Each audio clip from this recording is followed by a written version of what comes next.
Welcome to the Triple D Podcast, Donuts, Disability, and Discourse, where host Michael Leiner talks to the best in the business about community, impact, business, and donuts. Here's your host, Michael Leiner.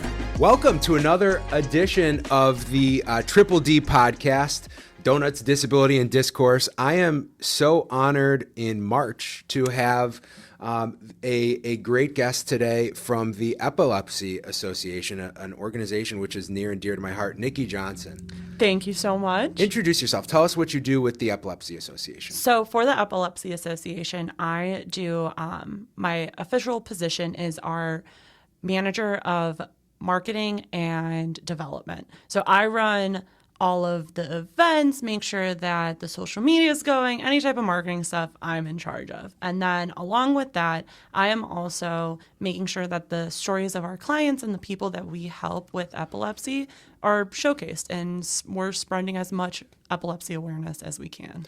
And that is like one of the big missions of the Epilepsy Association, is just spreading awareness, right? That is the mission. Yeah. It is spreading awareness for epilepsy and helping people that have epilepsy in their life, if it's their own personal diagnosis or if it's someone in their life that has epilepsy.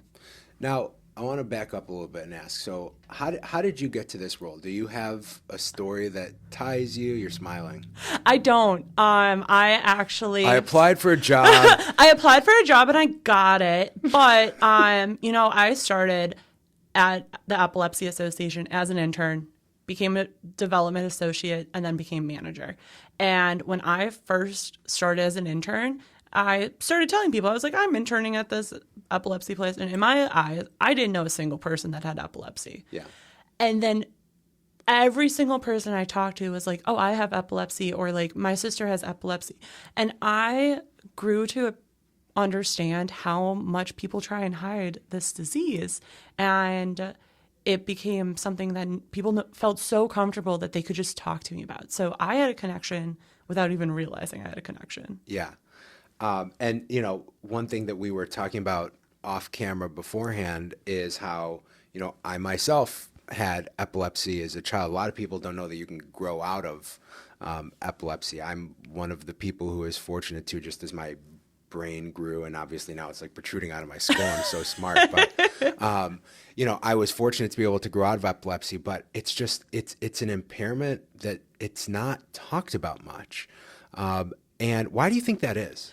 I think it's a combination of just like the stigma of everything. Because if you ask a person who doesn't have a connection to epilepsy what they think a seizure is, they just think of like the dramatic shaking on falling the ground. Out on the floor, foaming at the mouth. Yeah, and they're like, oh, I got to put a wallet in their mouth. And Yeah. it's like, please, first of all, don't do that at all.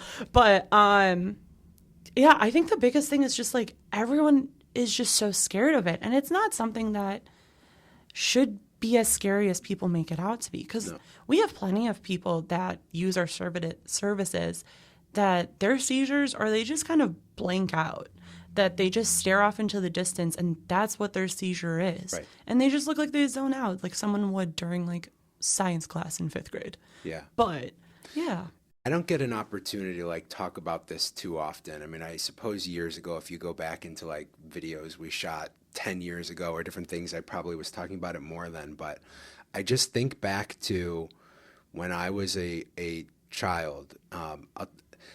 I never knew if it was linked, but I started having seizures right after I fell off. Now we have Myers in Cleveland, but I'm from Detroit, and we only just got Meyer here in the last 5 years, maybe.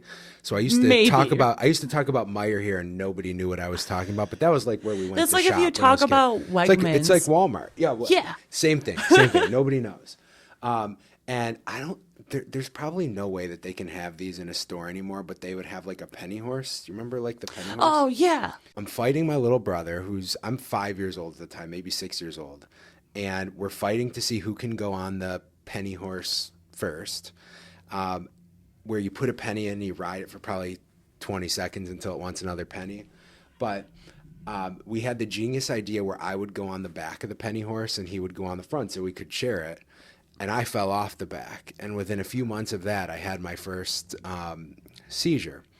And kind of like getting to the point, unless you have a seizure yourself, it's really hard to understand what it's like, in the sense that, I'm at this point, I'm 38 years old. I haven't had a seizure since I think I was in 6th or 7th grade.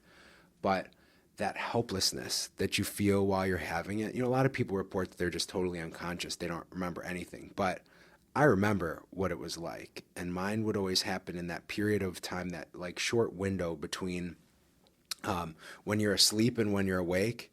And that's when they would come. And I would be in my bed.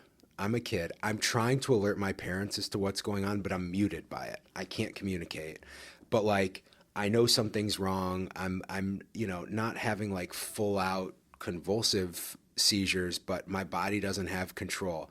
And what I would always try and do is like try and get my body into a wall and knock it like against my bed, so that my brother a few rooms down could hear me and alert someone. But that helplessness is something that I think about now as an adult who is helping people going through their journeys, because that's like the stigma that's missed, is people don't realize how helpless it feels to have so many of the health challenges that my clients face and the people that you work with to help every day face. Is that like similar to what you hear from people? Absolutely, especially when you were saying how you just feel so helpless. Yeah. A lot of our clients, when they talk about their seizures, the ones that like do remember it, they say it's like a thunderstorm happening in their head where they kind of lose any function and they lose any kind of thought process, and they just feel so extremely overwhelmed.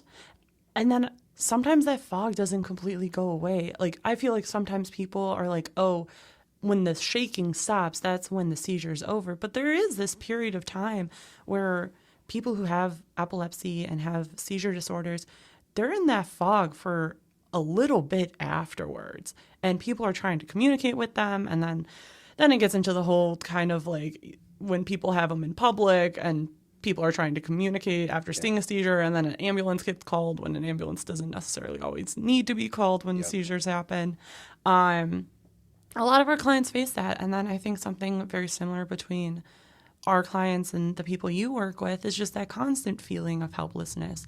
A lot of our clients can't hold jobs because of their epilepsy. Yeah. I think the CDC says that 32% of people that have epilepsy can't hold jobs. And while there's obviously people who have epilepsy and can live a totally normal life done by controlled by medication through epilepsy surgery, anything like that, a lot of people can't do that. A lot of people can't get their medication to control their epilepsy. And it is horrible. And they just feel completely helpless at all time, that at a drop of a dime, they can have a seizure and they could be alone. They can have a seizure in front of their kids. They could have a seizure in public and just be absolutely devastated. Yeah.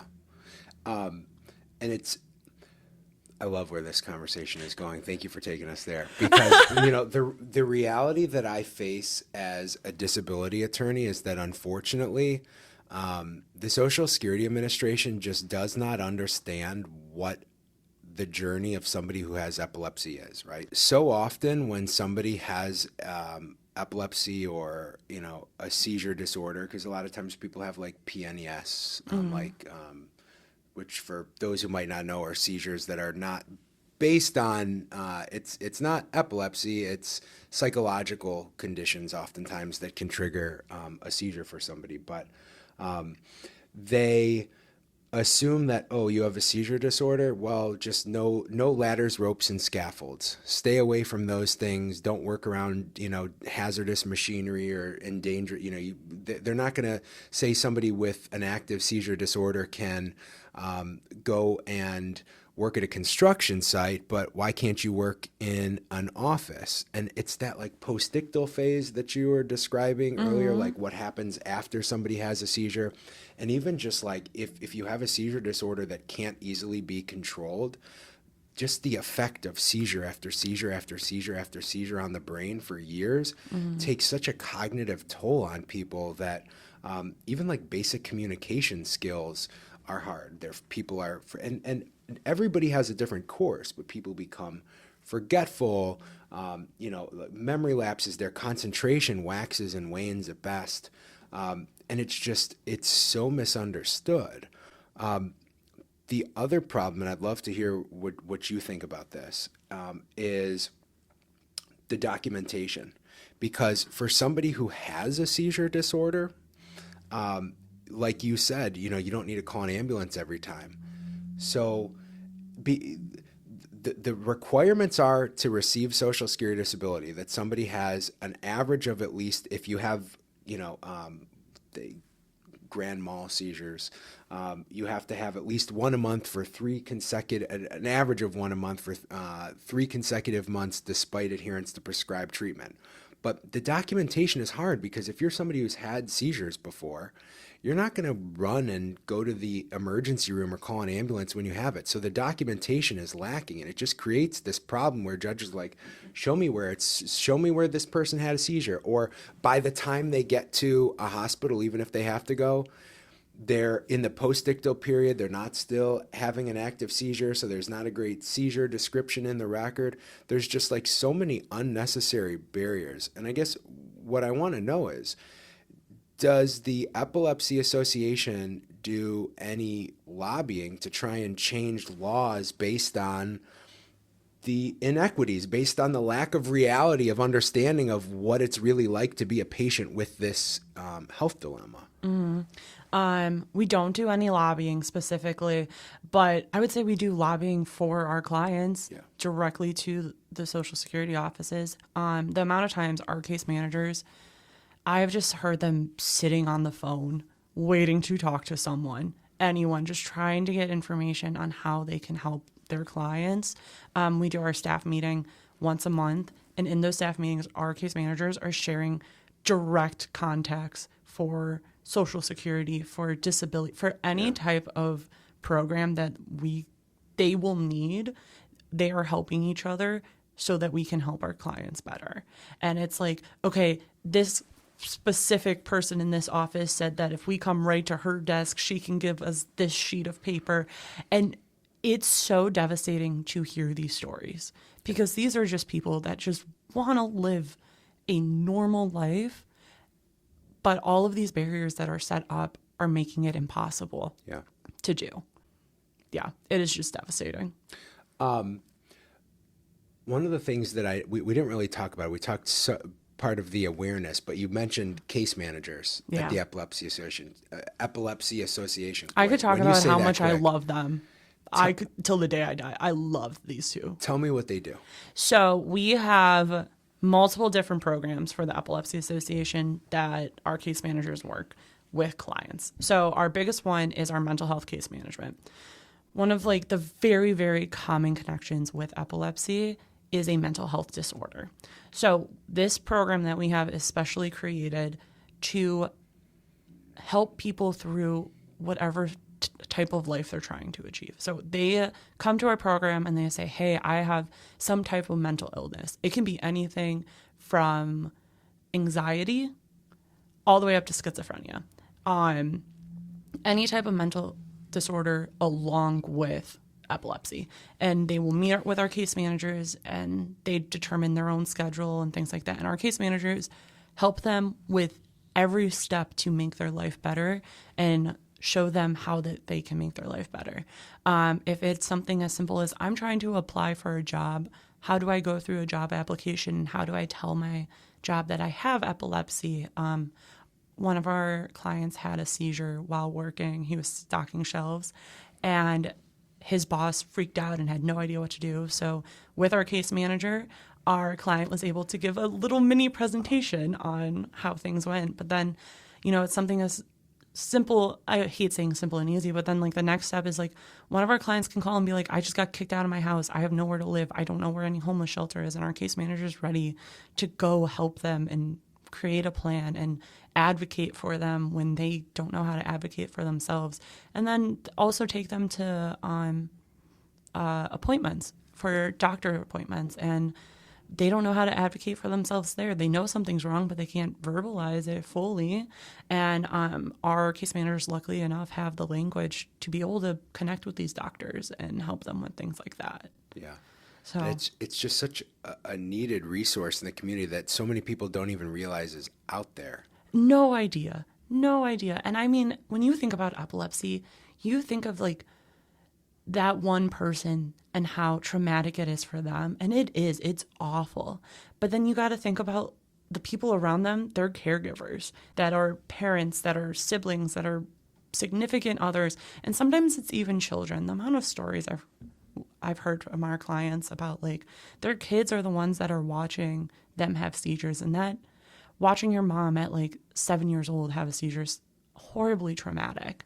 And our case managers prioritize making sure that those kids and their significant others and the caregivers in general are also being taken care of and not reaching burnout levels. We actually just started our caregiver support group that includes everyone, not just parents, as a way for caregivers to have a place to kind of talk and offer support and anything like that. I want to ask you about telehealth. Okay. Because are a lot of the consumers that you work with, the patients, are they having their appointments telehealth? Are they seeing their doctors more? And well, I want to know that first. Okay. So first, I would say, it was definitely more popular during the COVID years. But they definitely prioritized if they could get them into the office, they would.